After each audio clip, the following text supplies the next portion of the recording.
On a déjà fait un beau parcours. On est déjà arrivé au chapitre 8. Il y en a 16 en tout. Donc on est bientôt à la moitié. Mais on arrive dans peut-être le plus beau chapitre de ce qui est peut-être la plus belle lettre de ce qui est le plus beau livre au monde. C'est quand même pas mal, hein? Romains chapitre 8, c'est tellement beau qu'on a décidé de faire Romains à moyen trait aujourd'hui, et pas à grand trait. Pour prendre un peu plus de temps dans ce beau chapitre, on va y passer normalement 3 dimanches. Ça va nous parler de l'esprit. Je ne sais pas si Marc-Olivier, tu peux nous amener les diapos, s'il te plaît. J'ai quelques supports là avec le texte qui vient dans un instant. Mais ça s'appelle la vie dans le Saint-Esprit. Ce chapitre 8 ne nous parle pas tellement de qui est le Saint-Esprit. On n'apprend pas beaucoup qui il est dans ce chapitre 8, mais plutôt ce qu'il va faire, ce qu'il accomplit en nous. Le Saint-Esprit. J'ai recopié quand même, en guise d'introduction, l'article numéro 7 de notre confession de foi. Si vous êtes un habitué de nos assemblées générales, le dernier dimanche de janvier, eh bien c'est un document que l'on lit, qu'on a l'habitude de lire chaque année, mais un document qui existe tout le reste de l'année aussi, et qu'il est bon parfois de nous rappeler, et voilà ce que dit l'article 7 sur le Saint-Esprit. Comme ça on se rappelle un petit peu de ce que nous croyons. Nous croyons que le Saint-Esprit, personne divine, agit en appliquant au cœur les vérités de l'Écriture, avec laquelle il ne saurait être en désaccord. Il produit ainsi en ceux qui sont élus selon le dessein de Dieu la vie chrétienne dans son principe et dans ses effets. Il les rend capables d'y progresser et d'y persévérer jusqu'à la fin. Et deuxième colonne, nous croyons que le Saint-Esprit est donné à tout enfant de Dieu comme acompte et garantie de son héritage éternel. Il révèle et communique les glorieuses richesses du Christ. Pour être véritablement chrétienne, toute prière, comme toute œuvre, doit résulter de son action. Lui seul peut assurer aux croyants la communion avec son Dieu et avec ses frères. Voilà ce que nous croyons sur celui que nous appelons le Saint-Esprit, ou l'Esprit Saint. Francis Chan a écrit en 2013 un livre pour parler du Saint-Esprit, et le titre qu'il a donné à ce livre, c'est « Le Dieu oublié ». Le Dieu oublié. Comme si on parlait très souvent de Dieu le Père, de Dieu le Fils, mais Dieu l'Esprit, on l'a un peu oublié. Et il y a une citation d'un théologien anglican que j'aime bien, qui nous parle de ce Dieu oublié, qui nous dit « L'Esprit Saint a souvent été le cendrillon de la Trinité ». Les deux sœurs pouvaient se rendre au bal théologique, mais Cendrillon était laissé de côté. Vous voyez, le Père, le Fils, on nous en parle beaucoup dans l'Écriture, mais on nous parle aussi de Dieu l'Esprit. Et c'est en particulier ce que fait ce chapitre 8 de la lettre aux Romains. Alors, 4 parties dans notre texte ce matin, on va simplement le lire, faire quelques commentaires, et puis voir l'unité qu'il y a dans ces 17 premiers versets. Le Saint-Esprit amène dans le cœur des croyants une nouvelle loi, une nouvelle orientation, une nouvelle vie et une nouvelle identité. Alors lisons la première partie. Une nouvelle loi dans le Saint-Esprit, et on lit les versets 1 à 4. Si vous voulez suivre dans la Bible que vous avez, vous pouvez. Ici, c'est une traduction un petit peu maison qui est sur la diapositive. Maintenant, il n'y a donc aucune condamnation pour ceux qui sont en Jésus-Christ. Car la loi de l'Esprit de vie en Jésus-Christ vous a libérés de la loi du péché et de la mort. Et la loi de Moïse était incapable d'accomplir cela parce que le péché lui enlevait toute force. C'est Dieu qui a condamné le péché dans la chair en envoyant, à cause du péché, son propre Fils dans une chair semblable à celle du péché. Il a fait cela pour accomplir en nous la justice que demandait la loi, pour nous qui marchons dans le royaume de l'Esprit et pas dans celui de la chair. Voilà, jusque-là, cette première partie. Je ne sais pas ce que ça évoque en vous, je laisse le texte à l'écran, mais en tout cas, ça commence par ce verset 1, que peut-être on a appris par cœur, ou en tout cas qu'il est bon de connaître par cœur. Il n'y a aucune condamnation pour ceux qui sont en Jésus-Christ. C'est beau, hein? On le répète ensemble. Il n'y a aucune condamnation pour ceux qui sont en Jésus-Christ. Pourquoi il n'y a aucune condamnation pour ceux qui sont en Jésus-Christ? Parce que Jésus a déjà subi la condamnation pour nos péchés une fois pour toutes. Jésus n'a pas simplement, il y a 2000 ans, payé une partie de nos fautes. Hein, vous savez, vous allez acheter un objet qui coûte un peu cher, on peut vous proposer de payer en 3 fois. Ça soulage votre porte-monnaie. Mais Jésus n'a pas payé en 3 fois. Il a payé tous les péchés, toutes les fautes du monde, celles que j'ai commises, celles que je commets, celles que je commettrai, celles que vous avez commises, celles que vous commettez, celles que vous allez commettre. Jésus a tout payé et voilà qu'il ne peut plus y avoir aucune condamnation pour ceux qui se réclament de sa mort. Car nous avons changé de royaume, et ça c'était les chapitres précédents qui nous le disaient, hein, définitivement, il y avait plusieurs images qui nous disaient on est mort et ressuscité à une nouvelle vie. On avait un ancien maître et on a changé de maître pour avoir un nouveau, encore une autre image. Et la troisième image, au début du chapitre 7, c'était de dire on est comme un conjoint qui a perdu son mari et qui va pouvoir se remarier librement à une autre personne. On n'est plus lié à la loi qui nous pousse à pécher, mais à une autre loi. Alors la loi du péché, c'est un petit peu comme si je lance un objet dans le ciel. J'ai ici un crayon, je vais le lancer dans le ciel. Et qu'est-ce qui se passe au bout de 1 seconde? Je le refais pour que vous voyez bien. Il retombe. Je vais lancer l'objet dans le ciel, je peux le lancer de toutes mes forces. Hop. Voilà. Bon, là j'ai raté. Qu'est-ce qu'il va faire? Il va toujours retomber par terre. Toute la force, même la plus grande que je vais mettre à lancer cet objet, la force que je vais utiliser sera toujours annulée par une autre force. Et vous connaissez le nom de cette force?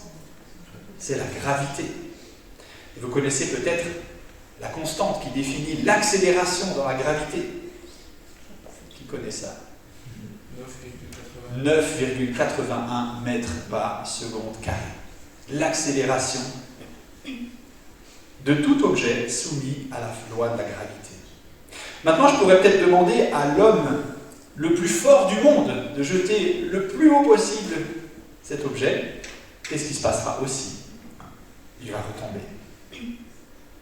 C'est ce que nous dit le verset 3. La loi de Moïse était incapable d'accomplir cela parce que le péché lui enlevait toute force. Vous avez beau être le plus fort du monde pour éviter le péché, pour avoir des bonnes dispositions, mais il y aura toujours cette loi du péché en nous qui va annuler nos plus beaux efforts. Vous avez beau faire du mieux que vous pouvez pour plaire à Dieu, le péché va toujours être cette loi de la gravité qui va nous tirer dans l'autre sens. Alors il nous fallait une autre loi, et c'est ce que disent ces 4 premiers versets.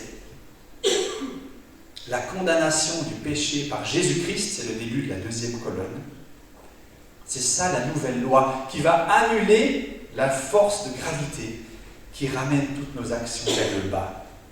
Et Dieu a payé le prix fort pour cela. C'est son propre Fils qui est venu à cause du péché.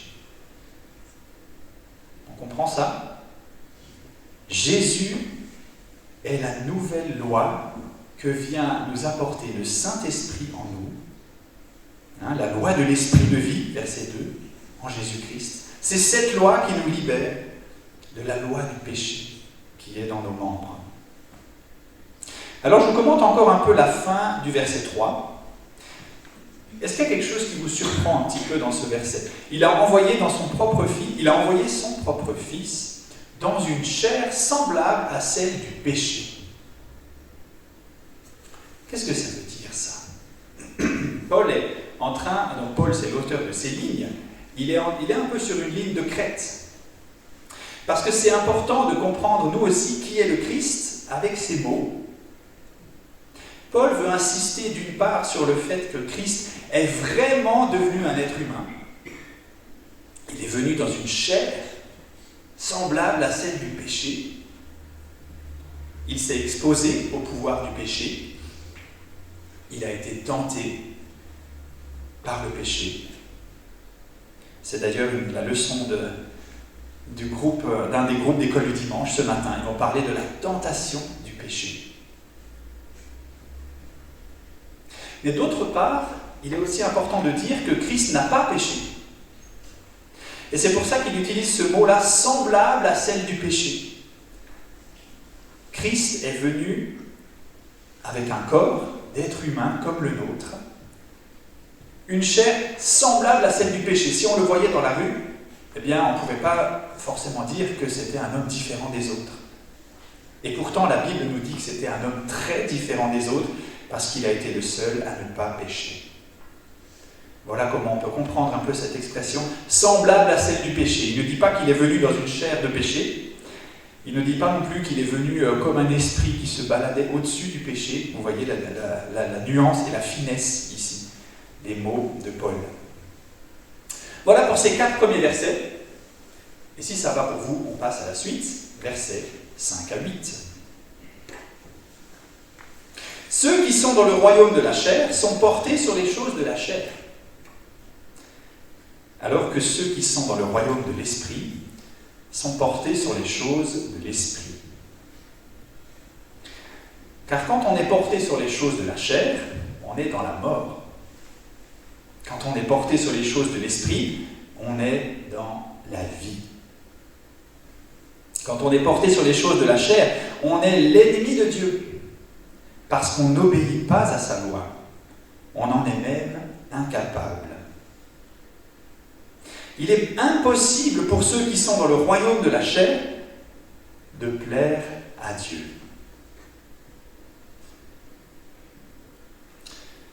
Une opposition ici, dans ces 4 versets, entre quoi et quoi? Entre 2 royaumes.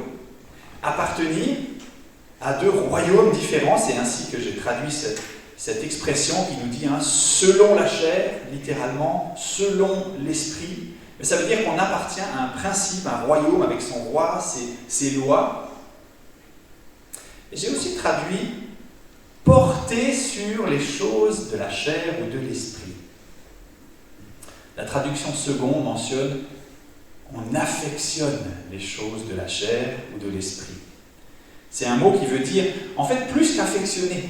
Il me semble que le mot n'est pas assez fort quand on le traduit comme ça. Je peux affectionner boire une tasse de thé sans parler tout le temps du thé, de ses meilleurs crus, de la bonne façon de faire la cérémonie du thé, etc. Vous voyez, affectionner, ouais, on aime bien. Mais le mot qui est ici, qui revient plusieurs fois dans ces versets, c'est vraiment être porté sur ces choses-là. Notre cœur, nos émotions, nos pensées, notre temps, tout va être orienté vers ces choses-là. C'est un mot qui englobe toutes nos facultés. Celui qui est dans le royaume de la chair, eh bien, va être porté uniquement sur les choses de la terre. Quelqu'un m'a dit il n'y a pas longtemps, sur mon lieu de travail, les gens parlent tout le temps d'argent. Tous les jours, c'est un sujet de discussion qui revient. Ben, c'est pas très étonnant, puisque quand on est dans le royaume de la chair, eh bien, on est porté sur les choses de la chair, l'argent, l'égoïsme, le profit, le plaisir, l'individualisme, etc. celui qui est encore dans le royaume de la chair est porté sur les choses de la chair, et celui qui est dans le royaume de l'esprit, est porté sur les choses de l'esprit. Qu'est-ce que ça nous dit, ce texte? Est-ce que ça nous dit que parfois, c'est la première option, parfois dans nos vies on est porté sur les choses de la terre, de la chair, mais qu'il nous faut nous rappeler que, ah non, on appartient à l'esprit, et en fait il nous faut plus penser aux choses de l'esprit. Option 2, Paul décrit là, encore une fois, deux royaumes différents. Quand nous appartenions au royaume de la chair dans le passé, nos pensées étaient pour les choses de la chair. Mais aujourd'hui, nous appartenons à l'esprit, nous sommes au Christ, et nos pensées sont naturellement portées sur les choses de l'esprit. Et je préfère la deuxième option pour plusieurs raisons, mais notamment qu'ici, on n'a pas des impératifs. Vous savez, quand il y a des verbes à l'impératif, soyez toujours joyeux, priez pour les autorités, accueillez les frères. Ça, c'est des impératifs. Et ça vient dans la deuxième partie de la lettre, à partir du chapitre 12. On y arrivera aussi, Dieu voulant. Et là, on a plein d'impératifs. Si vous lisez Romains 12, 13, ça s'enchaîne. Et dans toutes les lettres de Paul, c'est articulé de la même façon. La première partie, c'est des développements théologiques. Ce sont des rappels pour notre foi, pour nous rappeler quelles sont les vérités de l'Évangile. Et en deuxième partie, bien souvent, Paul va apporter des exhortations pratiques. Et ici, on est encore dans la première partie. Donc Paul n'est pas en train d'avertir les chrétiens ici en leur disant « Attention, vos vies sont parfois marquées par la chair et vous devriez être portés sur les choses de l'esprit. » Non, il est en train de décrire deux catégories de personnes différentes. Être dans la chair, en fait, ce n'est pas une option, une possibilité pour le chrétien. Si vous avez donné votre vie à Christ, votre nouveau royaume, vous y êtes. Si je décris une zone ici, devant moi, ici c'est le royaume de la chair. Et puis ici, c'est le royaume de l'esprit. Est-ce que je peux être sur les deux royaumes à la fois?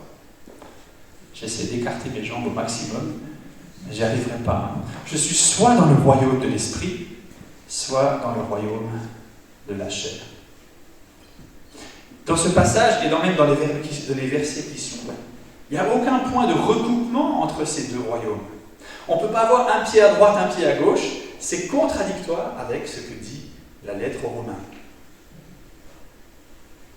Donc Paul ici veut nous rassurer, veut vous rassurer, en disant mais vous appartenez au royaume de l'esprit. Et donc, nos centres d'intérêt changent naturellement. Je dis un petit mot aussi sur le verset 8. Peut-être en le lisant, vous vous êtes posé une question ou l'autre. Il est impossible pour ceux qui sont dans le royaume de la chair, ici, de plaire à Dieu. On voit autour de nous des gens qui ont des actions plutôt bonnes, qui peuvent plaire à Dieu, peut-être. Ce verset, en fait, nous parle d'une catégorie bien précise qu'on appelle la dépravité totale. Alors là, on fait un peu de théologie. La dépravité totale. Ça veut dire que tout être humain est marqué par le péché dans tout son être. C'est pas simplement atteint à 50% par le péché, et puis il y a un peu du bon et du mauvais dans chacun. Ça, c'est ce que certaines philosophies disent. On a tous en nous le bien et le mal, une chose et son contraire. La Bible nous dit aussi au travers de ce verset et d'autres passages que tous les êtres humains sont atteints à 100% par le péché. Et cette dépravité totale, ça ne veut pas dire que chacun est aussi mauvais qu'on puisse l'être. Heureusement, hein. Sinon notre planète irait beaucoup plus mal. Ça ne veut pas dire, ce verset, que tous les êtres humains commettent les péchés les plus horribles qui soient. Ça ne veut même pas dire qu'on ne peut pas pratiquer le bien. ou connaître, avoir une idée du bien, même si on ne connaît pas Dieu. Ça ne dit pas ça. Mais ça nous dit simplement que chaque personne qui est encore sans Christ est encore prisonnière des griffes du péché. Et que ce pouvoir s'étend à toute la personne.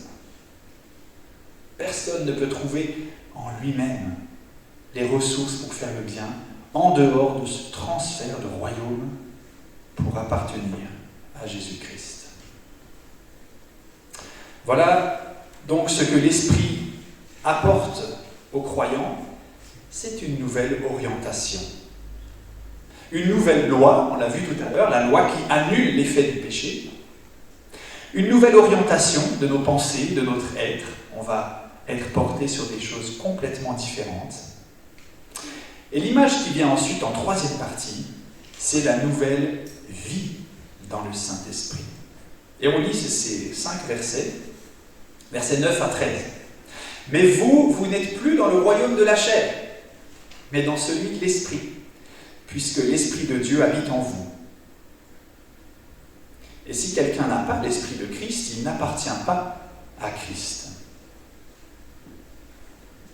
Puisque Christ est en vous, même si votre corps est mort à cause du péché, vous avez en vous la vie de l'Esprit grâce à cette justice.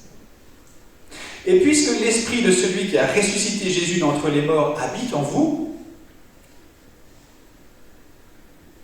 celui qui a ressuscité Jésus d'entre les morts donnera aussi la vie à vos corps mortels au travers de l'Esprit qui habite en vous.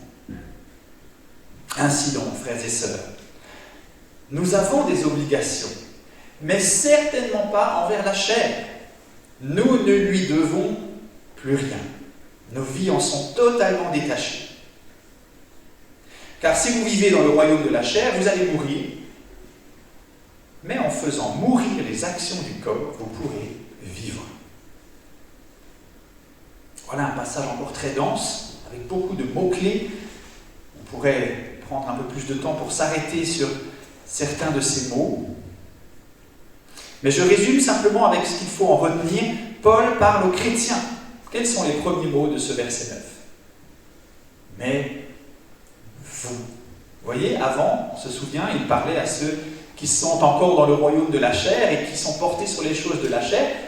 Il en parlait à la troisième personne en disant « eux, ce n'est plus nous, puisque nous avons rencontré le Christ. Mais vous, vous n'êtes plus dans ce royaume. Puisque l'Esprit de Dieu habite en vous, vous êtes dans ce nouveau royaume ici. » C'est une nouvelle vie dans l'Esprit. Et d'ailleurs, si on décortiquait même le verset 9 jusqu'à l'extrême, on aurait du mal à comprendre, parce qu'on est dans l'Esprit, dans le royaume de l'Esprit, et l'Esprit, il est en nous. Vous voyez, donc on est dans l'Esprit, l'Esprit est en nous, mais on est dans l'Esprit, et l'Esprit est en nous. Ça fait une sorte d'imbrication un peu qui nous donne le vertige. Mais l'image se complète.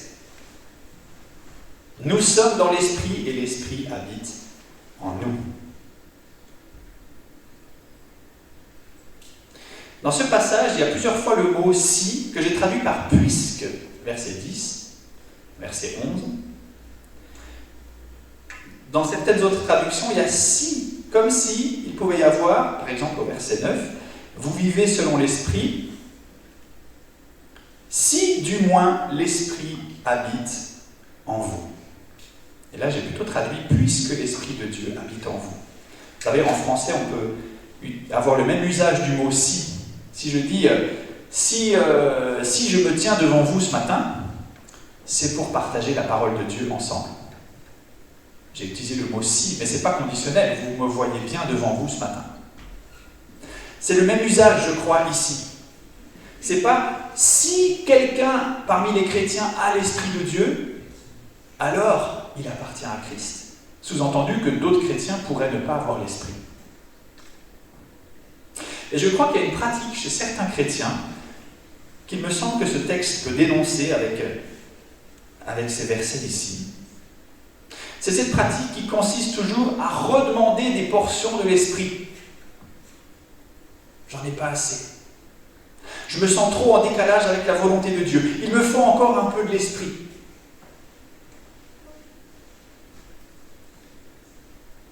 Parce que ma vie n'est pas assez en conformité avec ce que la Bible mentionne.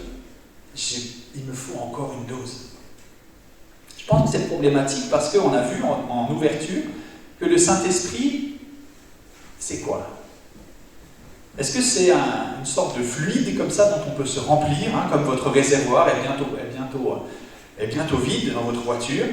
Alors vous allez à la station service ici à Cours, hein, qui est parmi les moins chères de la région, on est content.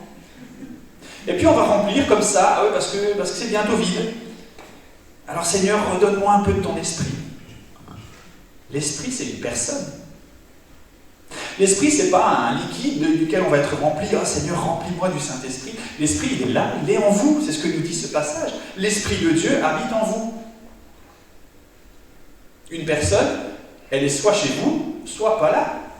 Il n'y a pas un petit peu de votre voisin, de votre conjoint, de votre ami qui est chez vous. C'est une personne qui est là. Bien sûr, on peut écouter plus ou moins cet esprit qui est en nous. Mais je pense qu'il s'agit là d'une mauvaise compréhension de l'esprit. Ce n'est pas la benzine pour nous faire être un bon chrétien, l'esprit. C'est une personne qui est en nous. Et nous avons des obligations. Ça, c'est le verset 12 qui le dit. Nous avons des obligations dans cette nouvelle vie. Faire mourir les actions du corps. Voilà notre job avec l'aide de l'esprit. Faire mourir ce qu'il a déjà fait mourir, en quelque sorte. Parce que même mort, même si le péché est mort en nous, il y a encore de ses effets qui se font ressentir.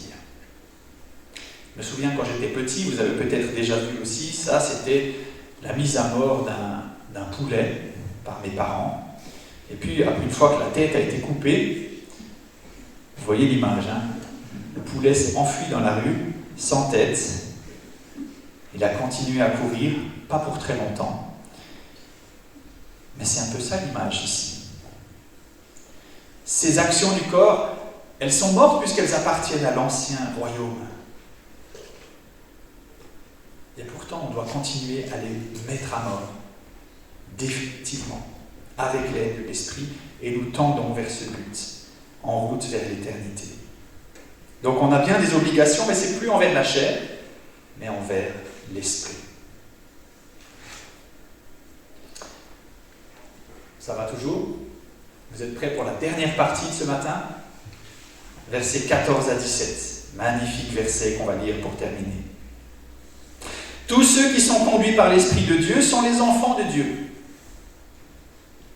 Ce que vous avez reçu, ce n'est pas un esprit de servitude pour continuer à être dans la crainte, mais un esprit d'adoption. Par cet esprit, nous crions « Abba, Père ». Et l'esprit témoigne à notre esprit que nous sommes enfants de Dieu. Et puisque nous sommes enfants, nous sommes aussi héritiers. Héritiers non seulement de la part de Dieu, mais aussi héritiers avec le Christ. Et cela veut dire que nous allons aussi devoir souffrir avec lui pour être glorifiés avec lui. Une autre image, encore ici, pour décrire notre nouvelle condition, ce changement de royaume, c'est celle de l'adoption. Vous êtes devenus enfants de Dieu. Tous ceux qui sont conduits par l'Esprit de Dieu sont les enfants de Dieu. Ça veut dire, si on se rappelle du verset 9 tout à l'heure, que ce n'est pas simplement les chrétiens qui ont la plus grande dose de l'Esprit, mais c'est tous les chrétiens qui sont appelés enfants de Dieu. Ça veut dire que nous sommes frères et sœurs. Nous ne sommes plus dans la servitude. Ce n'est pas un esprit de servitude que Dieu nous a donné, mais le Saint-Esprit nous donne une nouvelle identité, l'identité de l'enfant aimé dans une famille. Je ne sais pas si on a grandi dans une famille où nos parents nous ont aimés. J'espère. Parfois, ce n'est pas le cas, et c'est triste. Mais imaginez un enfant que les parents menaceraient de renvoyer de la maison à la prochaine bêtise. Si tu as encore une mauvaise note à l'école, tu quittes la maison. Si tu fais encore des bêtises, tu ne pourras plus dormir dans ta chambre, mais dans le placard à balai. Si tu voles encore tes camarades, tu ne pourras plus jamais manger à table avec nous. À la place de cet enfant, comment va-t-il agir? Il va tout faire dans un esprit de crainte. Sous la menace, il va tout faire pour éviter le prochain écart, parce qu'il a peur. Mais cette nouvelle identité que nous donne l'Esprit, elle est toute différente. C'est l'identité d'un enfant qui sait qu'il sera aimé par ses parents, quoi qu'il fasse. Qu'il sera accueilli à table, qu'il pourra dormir dans sa chambre, qu'il pourra habiter à la maison. Même s'il commet les pires bêtises. Alors que se passe-t-il quand nous péchons? Dieu est attristé. Dieu est attristé par mon comportement quand il n'est pas dans les standards de l'Évangile. Mais il n'y a plus aucune condamnation pour ceux qui sont en Jésus-Christ. Le péché ne peut plus nous condamner parce que Christ a payé pour ce péché. Et je ne suis pas sous la menace constante d'être exclu du royaume de Dieu et de retourner là dans mon ancien royaume. Je suis en Christ. Et cette position n'est pas simplement une position de statut, ok, c'est mon papier d'identité, mais ça se reflète même dans les émotions et dans le cœur. Et ça, c'est ce que dit le verset 15. Un esprit d'adoption. C'est plus qu'un statut d'adoption. C'est un esprit. Le Saint-Esprit est l'esprit qui nous donne l'attitude d'un enfant adopté qui va s'adresser à Dieu comme son Père. Abba, Père. Qui a prononcé ces deux mots en s'adressant à son Père, Abba, Père? C'est le Christ qui a fait cela. Dans le jardin de Gethsémanée, avant d'être livré, Jésus a dit, Abba, Père, pour toi tout est possible. Et c'est très fort ici que l'apôtre Paul prenne les mêmes mots. C'est même pas du grec, hein. Abba, c'est la langue araméenne dans laquelle s'exprimait Jésus. Il a pris les mêmes mots pour dire, mais vous pouvez vous adresser à votre Père céleste comme Jésus s'est adressé à son Père. Comme Jésus s'est adressé, avec les mêmes mots, vous faites partie de la même famille. Vous êtes adoptés et êtes devenus les enfants de Dieu, comme le Christ est enfant et le Fils. Bien sûr, tout n'est pas comparable, hein, on n'est pas le Christ. Mais ici, la comparaison va très loin. Vous avez un esprit d'adoption. Et cet héritage, eh bien, il est double. Et on termine avec ce verset 17.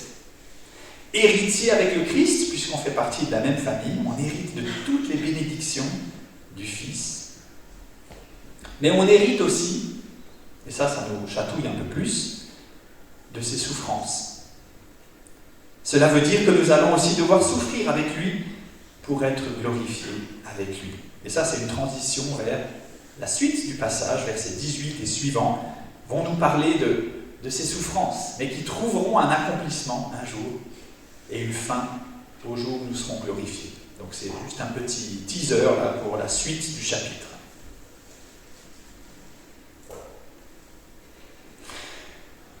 Ainsi, nous avons reçu par le Saint-Esprit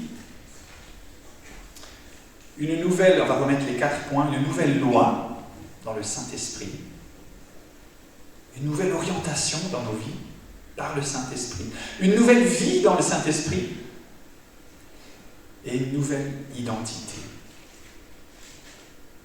Et pour terminer, je vous invite peut-être à prier cette prière avec moi. Elle est un peu longue, elle est en 4 colonnes, mais elle reprend nos 4 points du matin. Et elle demande à Dieu de nous faire vivre ces choses de façon concrète dans nos vies. C'est ainsi qu'on peut prier « Merci notre Père » pour la nouvelle loi dans le Saint-Esprit. Car Jésus a pris notre place pour nous libérer du péché. Nous voulons vivre pleinement cette nouvelle loi sans continuer à nous justifier par nos propres efforts.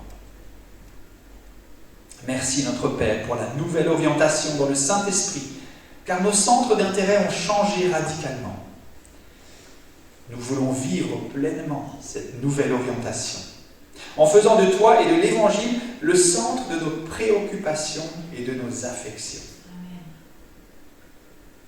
Merci notre Père pour la nouvelle vie dans le Saint-Esprit, car elle n'est plus sous l'emprise du royaume du péché.